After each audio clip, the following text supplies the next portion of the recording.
এবং বন্দে মাতরমের সার্ধ শতবর্ষ অর্থাৎ 150 বছর পূর্তি উপলক্ষে ভারত সরকারের পাশাপাশি আমাদের পার্টি ভারতীয় জনতা পার্টির পক্ষ থেকেও বিভিন্ন কর্মসূচি নেওয়া হয়েছে এবং তার জন্য আজকের এই প্রেস বার্তা।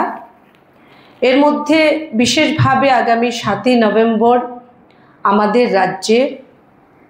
আমরা আগরতলায় সেই কার্যক্রমটি আমরা করতে চলেছি অনুষ্ঠানটি। সেখানে যেহেতু 150তম বছর পূর্তি উপলক্ষে তাই 150 জন মিনিমাম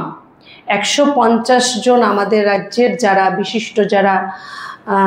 সঙ্গীত শিল্পী রয়েছেন এই বন্দে মাতরম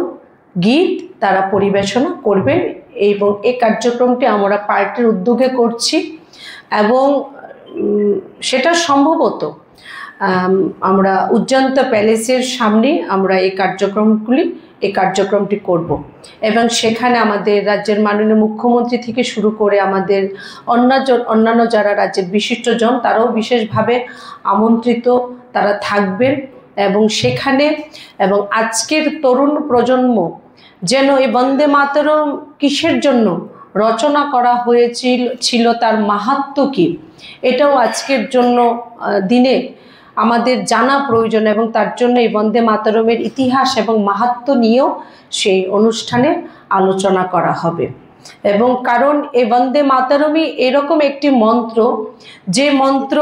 বলা যায় যে আমরা দুর্বল হয়ে পড়া ভারতের মধ্যে নতুন প্রাণের সঞ্চার সেটা করেছিল পরাধীন ভারতবর্ষে। তাই আজকের প্রজন্ম বা আমরা যেন সবাই জানতে পারি তার জন্য সেই আলোচনাও থাকবে এবং 150 জন সঙ্গীত শিল্পী সেই জায়গায় বন্দে মাতরম পরিবেশনা করবেন। এবং পরবর্তী সময়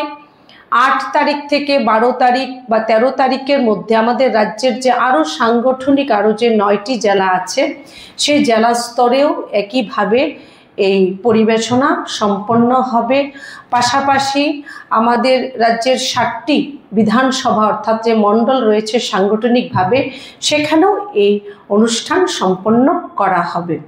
এবং এর উপর এই বন্দে মাতরমের ইতিহাসের উপর আমরা প্রদেশ স্তরেও আগামী দিন একটি প্রদর্শনী আয়োজন আমরা করব এবং প্রভাত ফেরি তথা বাইক র্যালির মাধ্যমে বাইকের মাধ্যমে তিরঙ্গা র্যালিও পর্যায়ক্রমে আমাদের রাজ্যে স্তরে এবং রাজ্য স্তরে এবং বিভিন্ন জেলাতে অনুষ্ঠিত হবে।